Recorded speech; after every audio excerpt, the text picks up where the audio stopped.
Jaksa Penuntut Umum nomor register perkara yang telah dibacakan dan disampaikan dalam persidangan sebelumnya tanggal 25 Februari 2020. Maka dalam kesempatan ini kami selaku terdakwa mengajukan duplik terhadap replik penuntut umum sebagai berikut. Majelis hakim yang kami muliakan, penuntut umum yang terhormat, tim penasihat hukum yang terhormat, pengunjung sidang yang kami hormati. Pertama-tama perkenankanlah kami Irjen Pol Dr. Andes Napoleon Bonaparte selaku terdakwa mengaturkan ucapan terima kasih atas kesempatan yang diberikan untuk menyampaikan duplik terhadap replik penuntut umum. Kami juga ingin mengucapkan terima kasih atas kesediaan yang mulia majelis hakim untuk mendengarkan dengan seksama terhadap duplik ini yang semoga dapat digunakan sebagai pertimbangan hukum dalam rangka menjatuhkan putusan yang seadil-adilnya dalam perkara ini, yaitu dengan mempertimbangkan fakta-fakta yang ditemukan selama persidangan. Selanjutnya, ucapan terima kasih juga kami sampaikan kepada Jaksa Penuntut Umum atas replik yang telah dibacakan dalam sidang sebelumnya pada hari Kamis 25 Februari 2021, sehingga perkara ini secara formal dapat dilanjutkan ke tahap pembacaan duplik. Setelah mencermati replik yang telah disampaikan oleh penuntut umum pada minggu lalu, kami izin tidak membacakan kembali isi replik tersebut atau tanggapan dari penuntut umum. Kami langsung masuk kepada materi tanggapan kami selaku terdakwa dalam duplik ini. Yang pertama adalah fakta yang tidak terelakkan lagi bahwa pertemuan pertama kali antara kami dengan Tommy Sumardi terjadi pada awal April 2020, tepatnya antara tanggal 2 atau 3 April 2020. Oleh karena itu, dapat dipastikan bahwa komunikasi antara Joko Sugiarto Tjandra dengan Tommy Sumardi yang dilanjutkan dengan pertemuan antara Tommy Sumardi dengan Prasetyo Tomo sebelum bertemu dengan kami itu, bahwa itu semua terjadi pada bulan Maret atau sebelumnya di tahun 2020, bukan di bulan April tahun 2020. Hal ini membuktikan bahwa niat untuk meminta uang sampai dengan terjadinya kesepakatan sejumlah 10 miliar dengan Joko Tjandra adalah murni niat dan perbuatan Tommy Sumardi sendiri, tanpa sedikit pun disebabkan atau terkait dengan kami.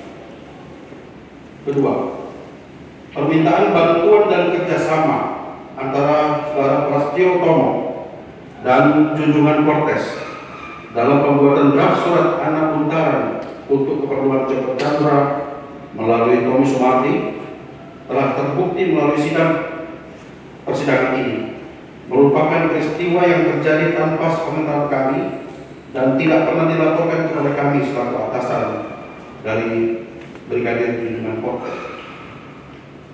Oleh karena itu, maka tidak dapat membuktikan adanya niat atau keterlibatan kami dalam peristiwa itu. 3.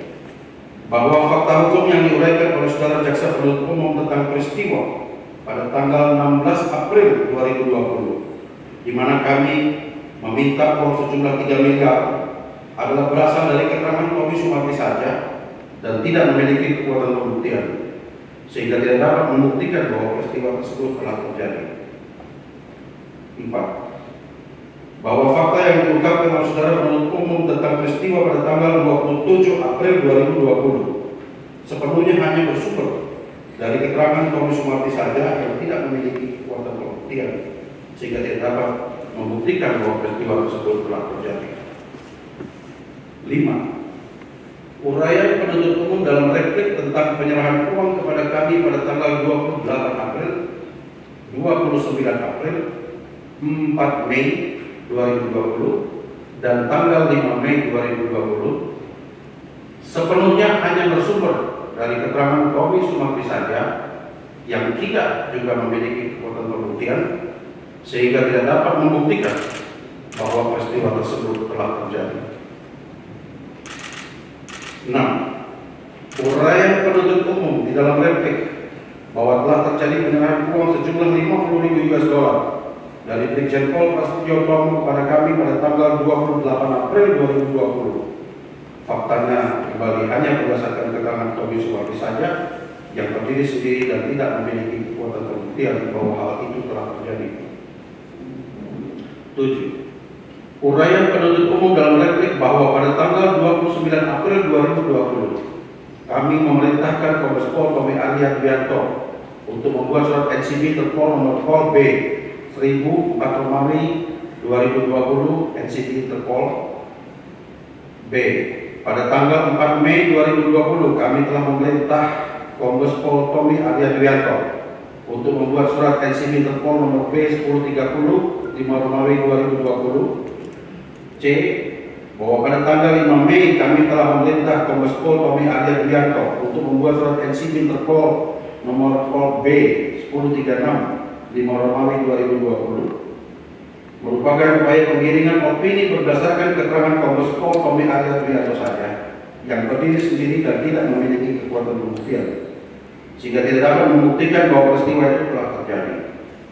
Faktanya, pembuatan surat-surat NCB Interpol tersebut adalah hasil kesepakatan rapat NCB Interpol pada tanggal 28 April 2020 sehingga tidak membuktikan keterkaitannya dengan peristiwa penyerahan uang sebagaimana keterangan Tommy Sumardi yang juga tidak memiliki kekuatan pembuktian.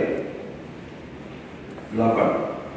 Keterangan saksi Franciscus Arya Numais yang melaporkan kedatangan Tommy Sumardi pada tanggal 27 April dan tanggal 28 April 2020 melalui pesan WhatsApp kepada kami tidak serta-merta membuktikan bahwa Tommy Sumardi bertemu dengan kami pada tanggal-tanggal tersebut.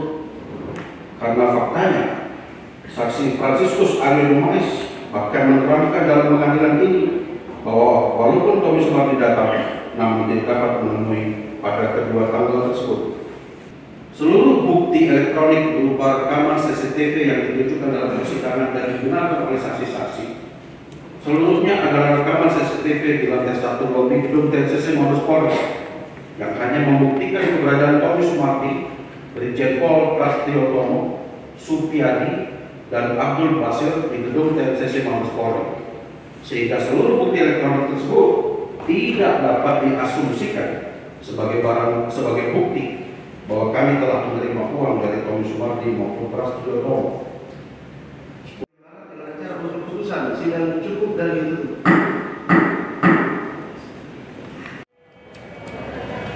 Persidangan sudah selesai atas nama terdakwa Napoleon Bonaparte.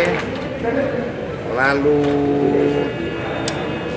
hakim putuskan untuk mendengarkan sidang pembacaan putusan tanggal 10 hari Rabu.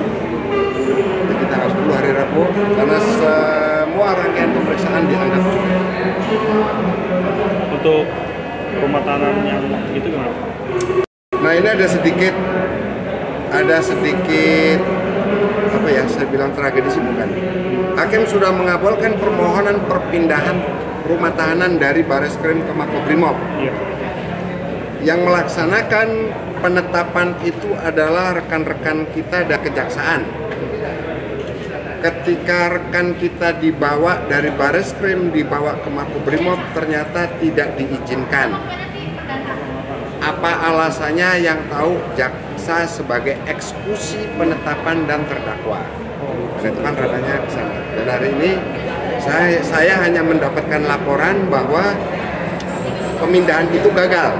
Jadi penetapan hakim pengadilan negeri Tanjung Karang Pusat itu tidak dapat dilaksanakan oleh jaksa karena ada penolakan, sehingga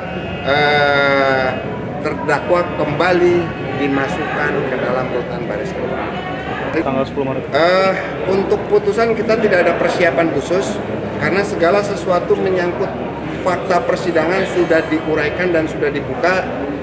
Untuk selanjutnya diserahkan kepada majelis hakim. Bicara fakta hukum, kita sudah sama-sama lihat unsur urgensi perkara gratifikasi adalah pemberian uang.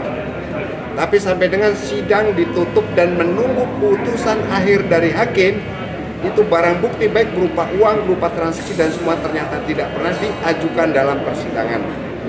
Sehingga itu nanti biarkan hakim membuat putusan berdasarkan pertimbangannya dengan fakta-fakta yang sudah disajikan baik oleh rekan-rekan jaksa penuntut umum maupun oleh kami. mungkin itu. Yuk. Ya, cukup ya.